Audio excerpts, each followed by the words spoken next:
Hello, and welcome back to the channel that covers films, movies, a totally new concept on the internet, I'm aware. Though these movies are special, they aren't like the other girls. They're the ones that make you say, "Wah, what was that all about?" And yeah, Possum, wah, what was that all about? Hungry? Roast fox. Funny. Unfortunately, the world can be an unfair, scary, and cruel place for one reason, or actually multiple reasons, given whatever context. Hence, people make movies so they can try to process and identify with the many unfair, scary, and cruel aspects of the world. Do a little introspection, and, better relate to the struggles others may be going through on a microcosmic level. And that's great. Empathy, very neat. Horror stories, or just any type of powerful storytelling, really, can help you achieve that catharsis. However, with that said, before we get too far, content warning. The subjects discussed in this video could be a bit much, potentially to some, could be pretty triggering, I'll be totally honest. Heavy depictions of trauma and PTSD stemming from death, grief, forms of abuse, and if you have arachnophobia too, I'm sorry, this video is just gonna be all kinds of problematic for you especially. And when I say you, I'm also referring to myself. I mean, what even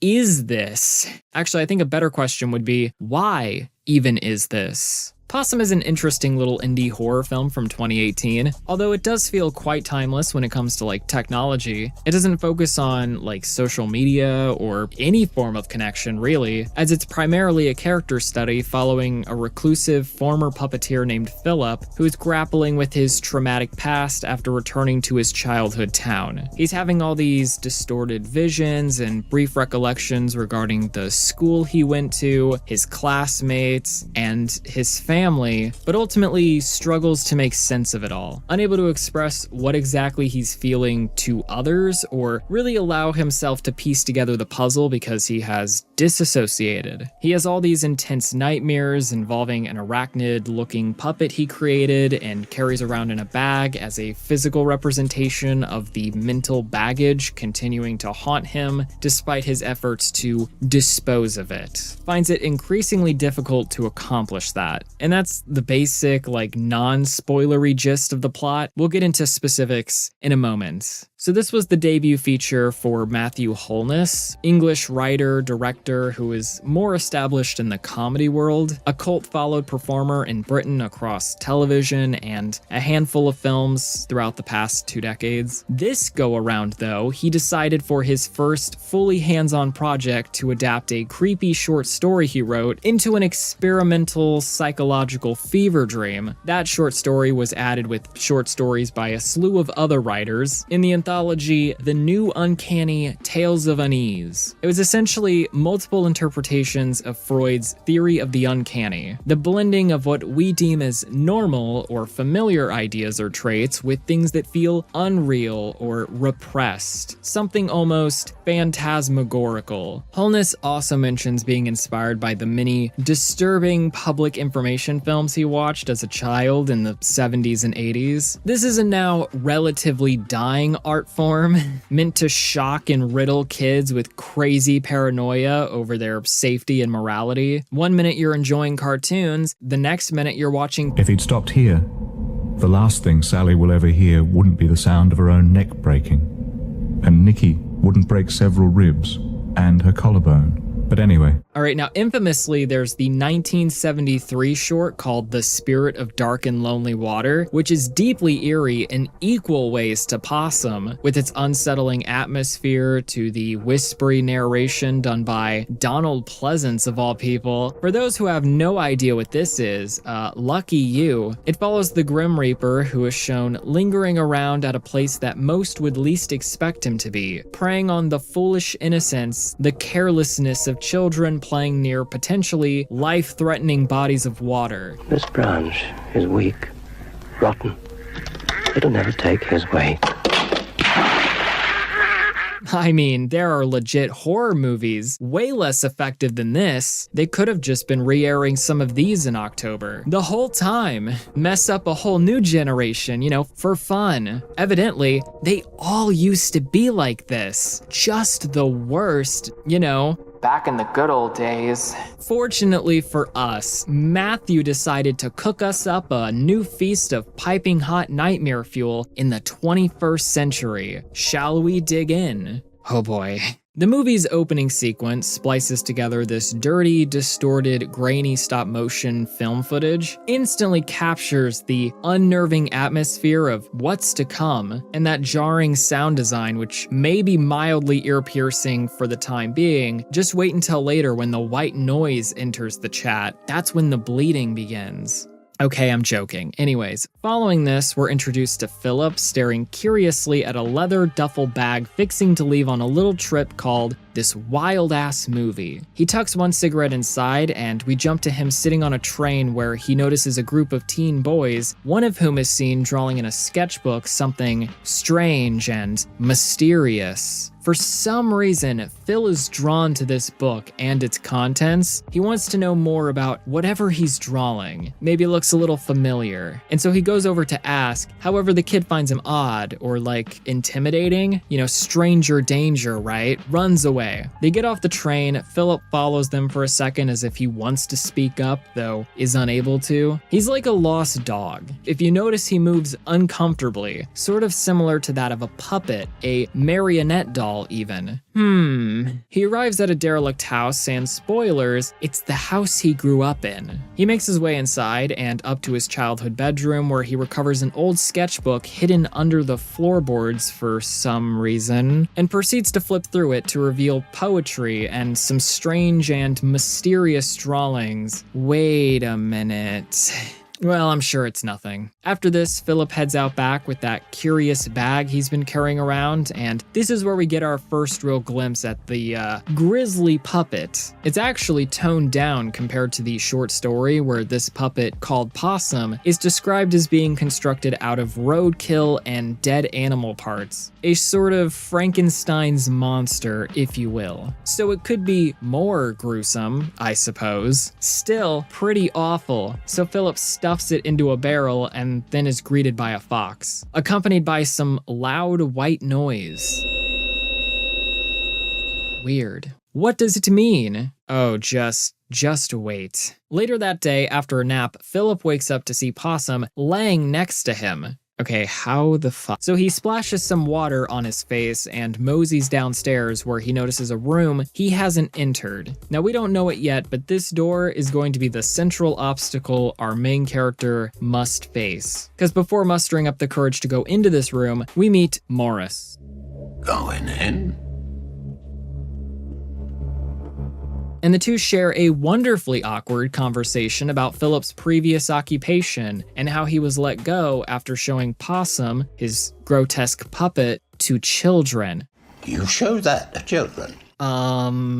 Apparently, they won't take him back until he rids himself of this puppet. Again, it seems to be very difficult to do, as it always finds a way to play Possum for a moment before sneaking up on him. It's an accessory that has a tight grip over him, basically a part of him. Morris asks how he's planning to kill it, and Philip states, "Can't kill it as a puppet," and leaves in mild frustration over how utterly disgusting the place is. He wanders to a nearby playground, presumably the same one he frequented in his youth, though now he's an adult, sitting alone, and people stop and stare and are like, what's his deal? What a creep, He's probably a predator or something. Philip senses the fear people seem to have towards him for being this timid, social outsider, even if in reality, deep down, he's definitely more afraid of them than they are of him. Similar to a possum, perhaps? Speaking of, Possum is just peeking through the bag, staring right at him the whole time during this exchange. So he packs packs up and ventures far out into the woods where no one else is around, still pondering how he's going to dispose the puppet. There are quite a few of these scenes featuring him exploring that are typically narrated by Philip, reciting the various poems he wrote as a child about his traumatic experiences, which is where this long-legged spider-like creature originated in his sketchbook. It was his way of articulating everything he was dealing with, encapsulating his fears into one despicable, monstrous, incomprehensible almost being. The book is shown in greater detail later on, and these drawings kind of remind me of those creepy pop-up illustrations from The Babadook.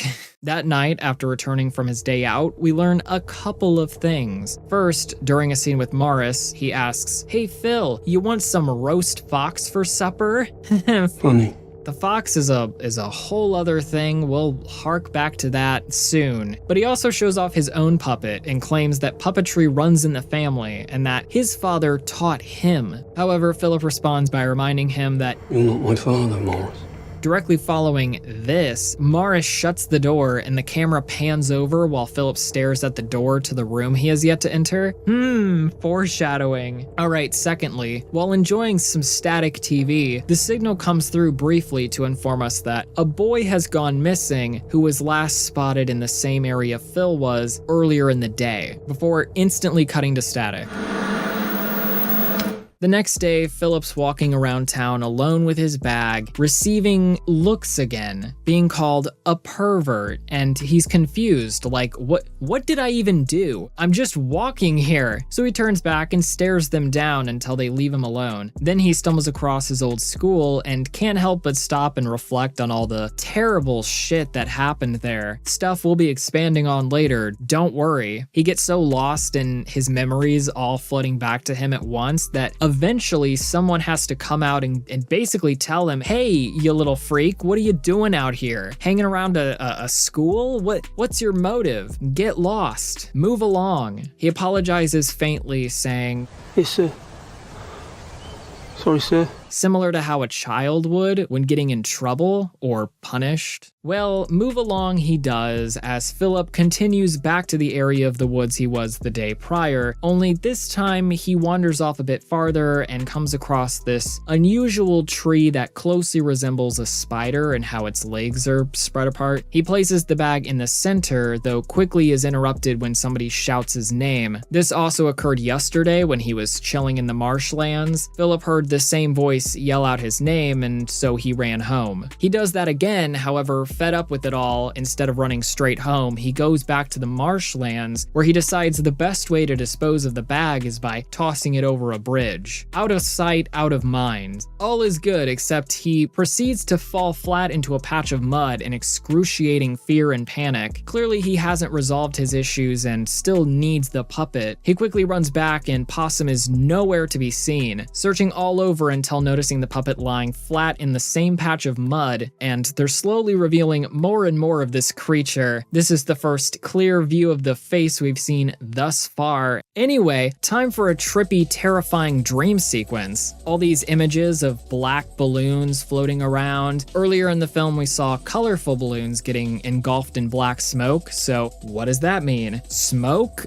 Philip smokes? Is this some anti-tobacco PSA or, sorry, PIF? I guess we'll just have to wait. The nightmare also contains Possum stalking him. This causes Phil to jolt awake to see the puppet staring, right into his soul. Philip pushes it onto the floor and heads to leave. Unfortunately, Morris is being creepy again, as he signals with his puppet for Phil to come over and chat. Oh great. He first asks him if he wants a piece of candy from the jar that has been sitting up there for I don't know how long, really. He asks what's in the candies and Morris responds, Same as always. And Philip's like, then no, I'll pass. This response doesn't go over so well with Morris. The two move on to an interesting conversation about the fox, and while seemingly reluctant at first, Philip slowly recounts a traumatic time when he and some boys from school stumbled across a fox on the marshlands that was struggling to breathe as if it was choking on something, and so one of the boys he was with began kicking the fox, tormenting it, until switching and tormenting him to touch the fox by shoving his face into its now dead carcass before running away as Philip sat there crying. This has scarred him so badly that in order to cope, he recalls the fox eventually coming to, getting up and walking away peacefully. And Morris, well, he just finds this story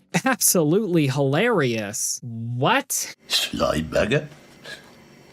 Playing with you. He then reads the paper and tells Philip that they're planning to tear down the old barracks. After registering this for a second, he begins to leave, but once again stops right in front of that door. Morris asks if he's going in, and no, not yet. The movie's only half over. Philip makes his way to the old barracks and wanders down multiple long, desolate corridors until coming to a room with a chair overlooking a mattress with an old youth military school beret placed on top. He examines it for a second before continuing back outside, where he takes Possum out of his bag, holds him up face to face, looking dead into his eyes, then chucks him onto the pavement and repeatedly punches and kicks the hell out of it. After this, he places him back into the bag with a bunch of bricks and throws it into a nearby water reservoir. Problem solved.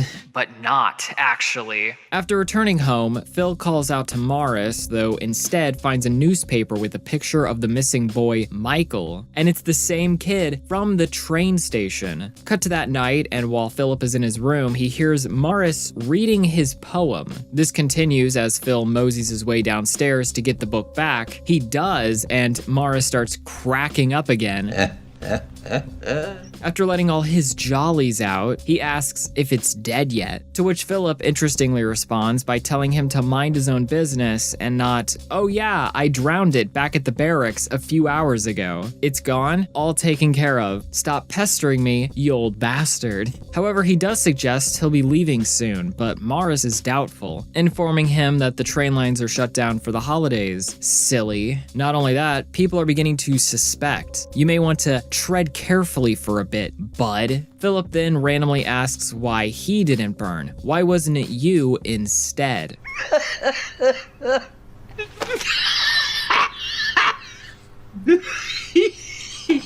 And the plot thickens. Believing that Morris has no idea what he's talking about, I mean, how can you trust him? Phil visits the train station the next morning, and sure enough, it's closed. So he walks along the railroad tracks for a while before sitting down and pulling out his cigarette case that has a vintage photo of his parents inside. He stares at it while bringing it closer and closer to his face, and this is interlaced with footage of that door. And yeah, things are starting to connect. On his way home, Philip comes across a rotting fox. Or no, wait.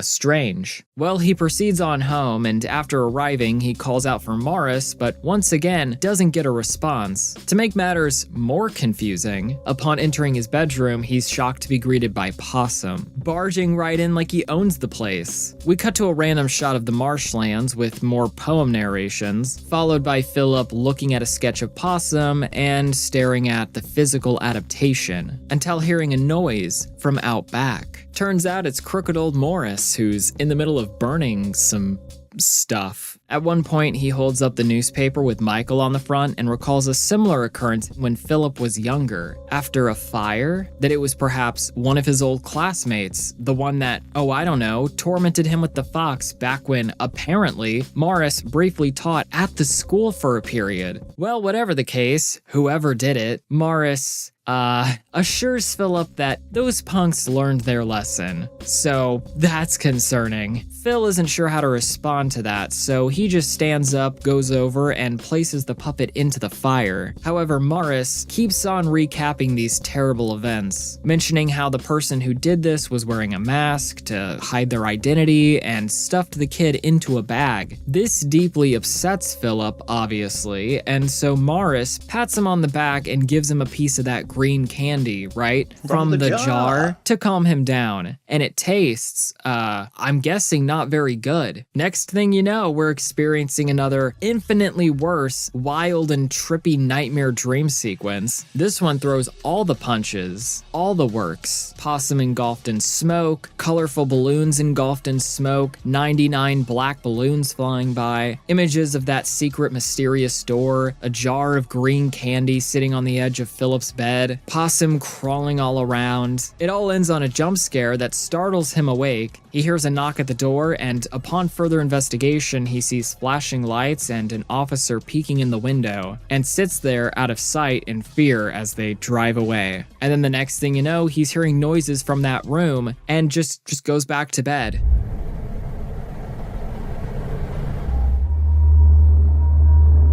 Now for the remaining third of the movie, Philip is on the run, hiding out, and the police are onto him. He watches another news report that alerts those of a dangerous guy you should watch out for, with the description matching himself, being spotted around the old military barracks, with who appears to be Michael. I mean, we saw him at the barracks. The only thing he had with him was the bag containing the puppet. To be on the safe side, he retraces all of his steps by returning to the places he previously tried to dispose of the bag. And as he's searching, the police are seen hot on his trail. Realizing how dangerous this is, he goes back home and digs through the barrel he burned the puppet in. While in the middle of this, Morris shows up and asks, "What on earth are you doing, Phil?" But also tells him that they need to have a talk. About what? Well, he informs him that the law stopped by, or he thinks it was the law. I mean, he claims he spoke to them, but isn't sure who they were definitively, or didn't ask them why they stopped by in the first place.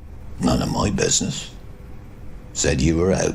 Ever notice how all of these interactions with Morris, as brief as they are, tend to be around things Phil already believes or is aware of? Like, the law stopped by the night before, so them coming to the house again is a very real possibility to Phil. He asks if Philip was able to find whoever he was looking for outside, and Philip says no. And then Morris responds, "He'll show up, they always do." Almost sounds more like he's talking about a person. I mean, that's where they burned the puppet, or did they? Morris tells him that he's confused, doesn't look well, and that it might be best for him to lie low for a while. Philip walks away, and the natural empty room noise comes back. Maybe I'm losing it, but I swear, the moment after all of these talks end, it's as if Philip is mentally returning to reality. I don't know, perhaps I need some sleep.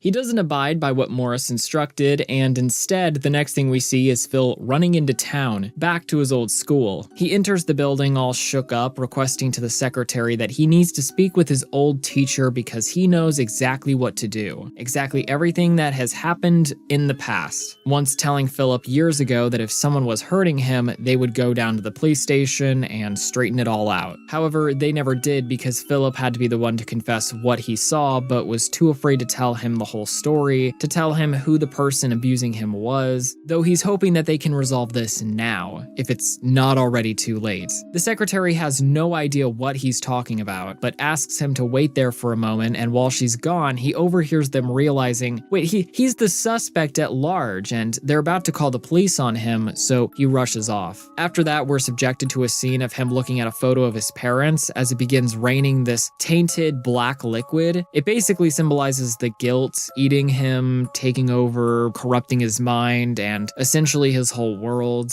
Philip makes his way over to the spider tree and once again places the bag in the center. Last time he got distracted and ran off. This time he fully unzips the bag and the puppet starts popping out and crawling towards him. We then get a tense chase sequence as Phil runs all over, yet Possum always manages to catch up to him, somehow, until eventually ending up at the exact place he was before when he was beating the hell out of it. This time he doesn't. He finally stops running, stops fighting, and allows it to embrace him. Afterward, he wakes up on the ground, spits out the green candy, and the next thing we know, we're back in his room where he's throwing a fit, yelling for Morris, repeatedly hitting his head against the wall, and to his utter horror, he glances across the room and, in his reflection, sees himself as the Possum Man. Though as soon as he calms himself down and catches his breath, he looks back again and only sees himself. We jump forward to him standing in front of the door again, but this time he's finally mustered up the courage to embrace it. He goes in and looks down to see a stained blanket where a bed used to be and picks up the remains of his parents, a jar of teeth, and at that moment a figure with a mask springs towards him, jumps on top, and places a bag over his head, and it turns out to be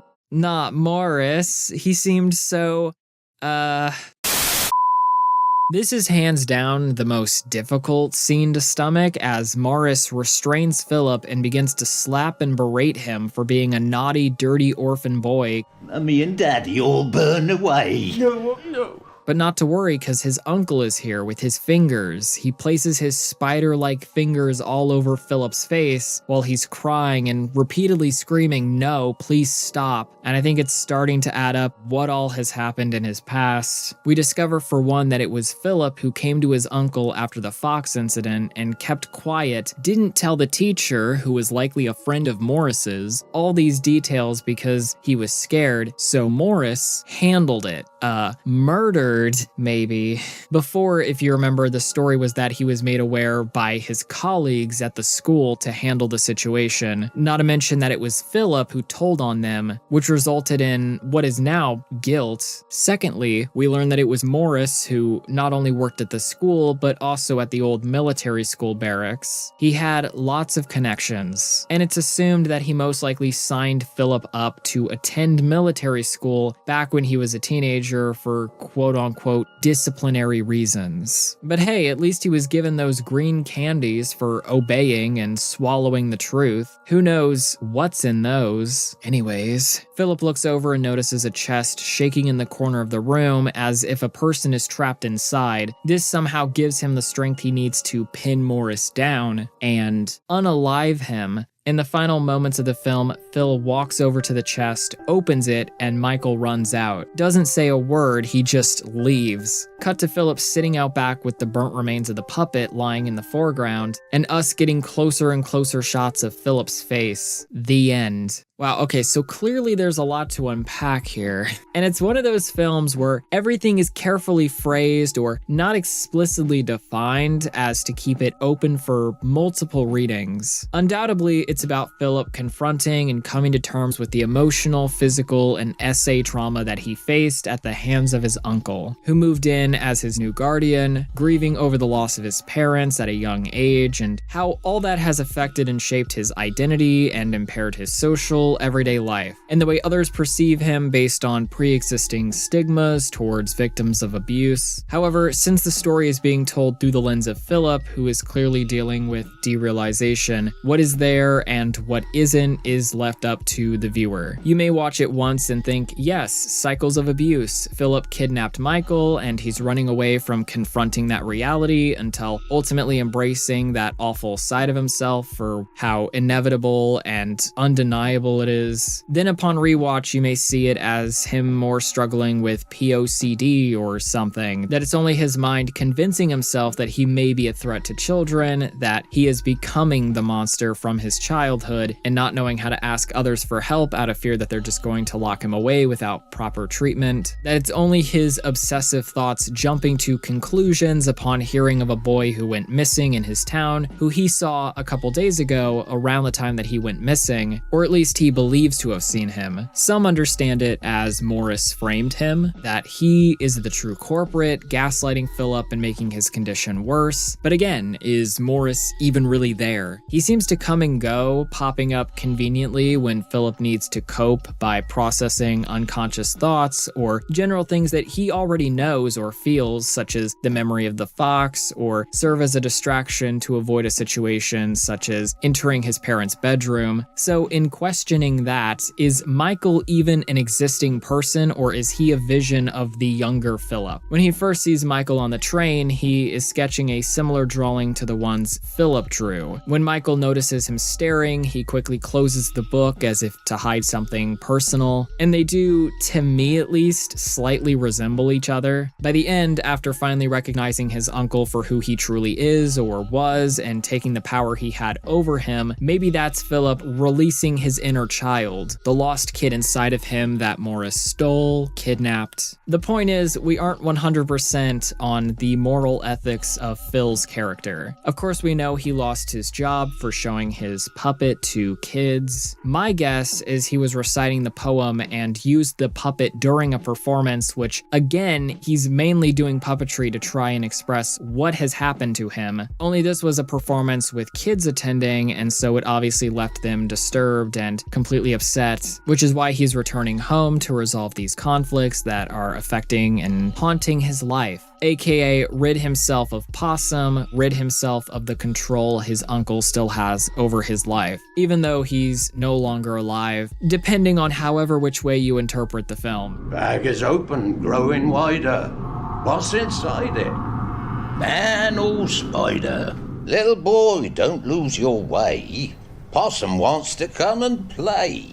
Possum has an unusual narrative structure, but is cohesive and stays focused on what it sets out to accomplish from the get-go. Its approach to unsettling horror by keeping the creature in the shadows to prevent desensitization is refreshing and increasingly hard to come by if you're into the more stripped-back style characteristics of the silent-era German expressionism with Nosferatu or the Cabinet of Dr. Caligari. There are a couple of jump scares in the film, though none of them feel cheap or wasted, like it's relying on them as the main trick to manipulate the audience into believing that the content is rich and scary. But the thing is, it doesn't stick with you after the fact. This does such a powerful job handling the way it depicts its themes. The performances by Sean Harris and Alan Armstrong are amazing, super compelling. Hands down made the movie what it was, this chilling, moody slow burn that's reliant on symbolism to convey the turmoil the main character is dealing with in a Lynchian fashion. With its limited dialogue and ear-piercing at times sound design, it's highly cerebral, ambient even, not quite to the grueling extent of Skinamarink where you're like, okay, there's a door, okay, was that a person? Is something there? What's that noise?